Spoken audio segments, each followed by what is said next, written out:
Bonjour les enfants, c'est papa.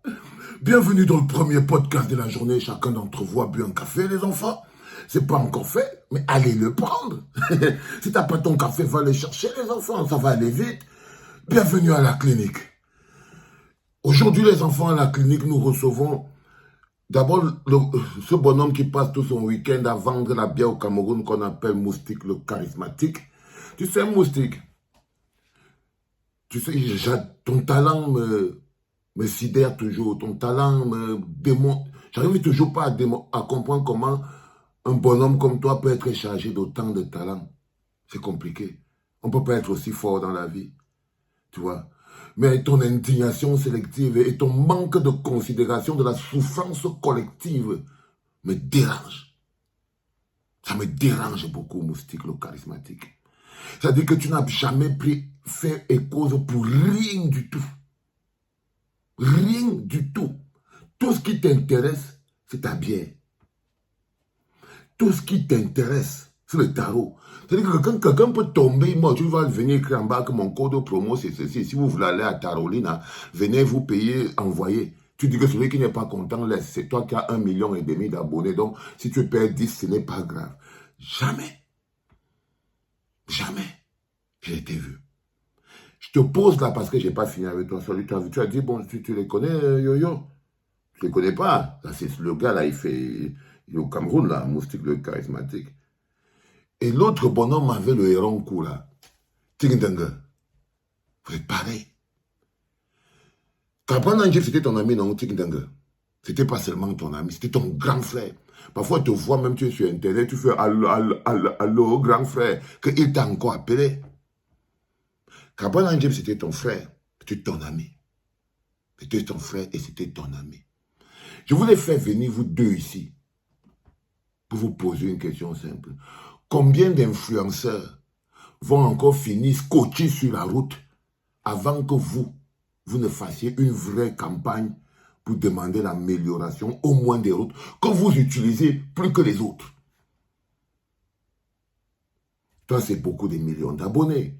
Toi, le petit, c'est aussi beaucoup. C'était ton ami, non? Est-ce que tu crois que Kabran Nanjib ne mérite pas que tous les influenceurs organisent une véritable campagne, au moins pour dire que la route est un problème? Je vous pose la question, parce que je me suis levé avec ça ce matin. Parce que vous ne pouvez pas continuer d'occuper l'espace public, mais de cette manière-là, vous ne pouvez pas, vous avez une responsabilité, Moustique. Vous avez une responsabilité. Vous avez une responsabilité vis-à-vis même d'abord de vous, parce que les qui utilisent le plus la route, c'est-à-dire que les qui font des trajets compliqués, ce n'est pas vous les influenceurs. Ce n'est pas vous qui êtes obligés de partir, de sortir de la boîte de nuit à 23 h, de rouler, pour rouler 6 heures pour arriver sur la Douala, pour pointer un gombo, et rouler encore 6 heures pour aller à Kribi, aller manger les crevettes. C'est pas vous. C'est pas vous. Mais non. Mais non. Les 1 franc que les gens qui étaient censés organiser, arranger la route vous donnent. Parce que tout l'argent que vous avez peur de perdre là, les gens que vous avez peur, c'est l'argent des routes là, qui est en train de vous scotcher, qui sont en train de vous scotcher là. C'est l'argent des routes là, qui sont en train, qui vous donnent, qui vous ferment la bouche avec. C'est-à-dire que, toi qu'on appelle Tikindanga, tu es déjà en train de prendre de l'âge. Tu es déjà en train de vieillir. Tu sais, il veut t'expliquer quelque chose. Quand on attend, il y a des choses qu'on ne fait que parce qu'on est jeune. Nanjib faisait ce qu'il faisait, avec le corps qu'il avait, parce qu'il avait vraiment le talent. Parce qu'il c'était quelqu'un qui savait qu'il n'a plus rien à perdre. Donc il avait transformé son corps en la machine qui le fait vivre. Oui, il a transformé son entreprise. Toi, continue comme ça. Je ne suis pas sûr que tu seras encore là d'ici 5 ans.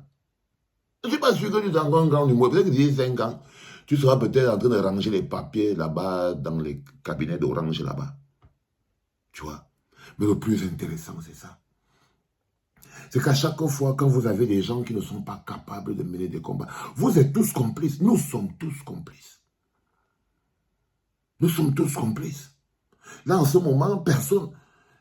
Le petit Karaba est mort dernièrement. Blaise Karaba, scotché sur la route. Il y avait 4 personnes avec lui. Il rentrait du deuil, toujours sur la route. Pourquoi il devait vite repartir à Douala? Vous avez mis quelques rips. Et je vois que les rips fonctionnent en fait en fonction de comment tu es populaire, quoi. Si je comprends bien, vos rips là, ça marche en fait en fonction. C'est-à-dire que Nanjib était plus populaire. Il était plus populaire. Du coup, tout le monde, ça fait plus de bruit. Le noir, monsieur le noir, était moins... On a même accusé la sorcellerie. Parce que quand tu es populaire, non seulement on laisse la route, hein. On laisse la route. La route, c'est sinon on va dire que tu fais déjà la politique. Donc mieux tu laisses la route, tu ne parles pas de ça. Parce que si tu parles de la route, tu ne seras pas en train de dire que c'est Moïse Kamto qui devait arranger la route et il n'a pas arrangé. Donc tu laisses la route. Tu laisses la route. Tu accuses la sorcellerie. L'autre bonhomme est parti. Je vous dis, quand ce n'est pas la route quand la route vous rate, quand vous êtes raté par la route, c'est l'hôpital qui finit le job. C'est-à-dire que quand la route est ratée, c'est l'hôpital qui finit le job. Donc, combien de temps ça va vous prendre pour que vous meniez une vraie campagne pour demander les routes et des hôpitaux qui fonctionnent? Donc, pour venir nous retrouver dans le basique. Parce que c'est ça le plus intéressant. D'un côté, tu avais Kabwa Nanjib, il était connu, vous avez accusé la sorcellerie, vous avez laissé la route. Parce que vous vous dites que c'est plus facile, c'est plus exceptionnel. Et puis il y a eu Monsieur le Noir. Alors là, il y avait un morceau de viande à manger à côté. J'ai regardé ça sur Internet, je ne vois même pas quelle histoire là. Il y avait Monsieur le Noir. Vous avez aussi accusé qu'on l'a vendu peut-être au trafic d'ordre. Mais la route, non. De côté. Maintenant, le petit Blaise Karaba, il n'était pas riche. Il n'est pas connu. On ne peut donc accuser la route. On ne peut qu'accuser la route. Ok? On ne peut qu'accuser la route. Parce que je vais vous rassurer que les chauffeurs du Cameroun conduisent bien. Parce que l'état de la route qu'il y a là, aucune voiture ne devait plus rouler là. Si les chauffeurs du Cameroun n'étaient pas bons, la route du Cameroun mérite tous les jours au moins ces 10 carambolages.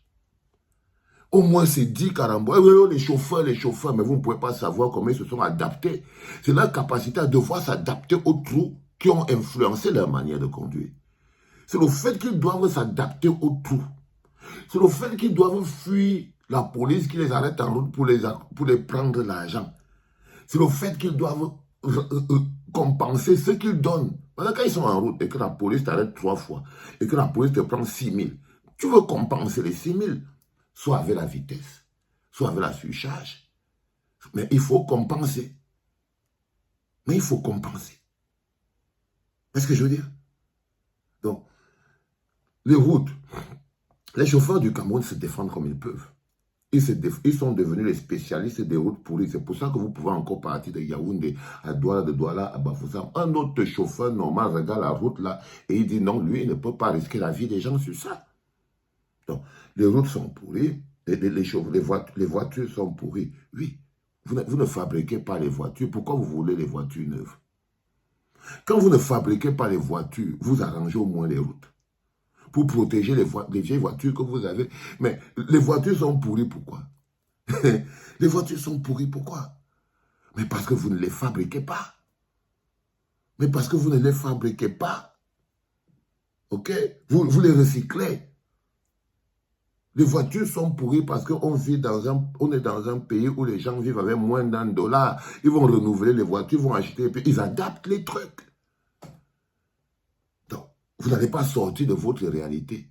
Non, la réalité, mais les deux, c'est que nous sommes un peuple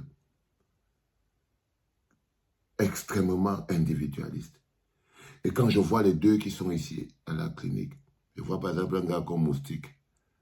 Moustique, je ne sais pas comment tu peux avoir autant de talent, paraître aussi gentil et être aussi sec, et te dire que tu es un individualiste à nul autre pareil. Tout pour toi, je ne sais pas, peut-être que quand tu as dit que si un jour tu ne vends pas la bière là et l'auteur, non, je ne sais pas dans quelle logique tu es, mais il faut te calmer frérot, la vie n'est pas que ça. La vie, on ne peut pas se lever tous les jours, tu nous prends la tête avec tes histoires de tarot et tout. Il y a des vrais problèmes. Mais on est là, tu te lèves le matin, on t'annonce peut-être que quelque chose est passé au Cameroun, le petit Carabéba, tu scrolles, tu arrives en bas, tu tombes sur Moustique, le charismatique, a envoyé le tarot, a fait ceci, le cas. Mais non, arrête frérot. Arrête, ton truc commence à être dégueulasse. Non, je te jure devant Dieu, s'ils ne te disent pas ça, je vais te le dire. Ils se demandent, c'est qui ce bonhomme qui est en train de se moquer de la souffrance? Parce que tu es le seul qui est beau. Toi, tu réussis à avoir tes 1 franc, mais ta joie n'est pas contagieuse. Les gens, non, il faut arrêter, frérot. Il faut arrêter ton truc. C'est un peu n'importe quoi. Tu vois ce que je veux dire? Et toi, mon petit Tic Dengue, il y a longtemps que tu as perdu l'humilité. Tu es une espèce de petit truc arrogant. Je ne sais pas ce qui se passe dans ta tête. Mais tout ce que j'essaye de te dire, c'est que Cabra Nanjep, c'était ton ami, ton grand frère. Je ne sais pas combien d'influenceurs vont encore finir scotchés sur la route pour que vous finissez par vous décider à ouvrir vos bouches pour poser le problème essentiel. Allons-nous continuer avec un pays qui va à volo, même quand les routes commencent à nous avaler les uns après les autres? C'était le premier podcast de la journée, les enfants. C'était papa.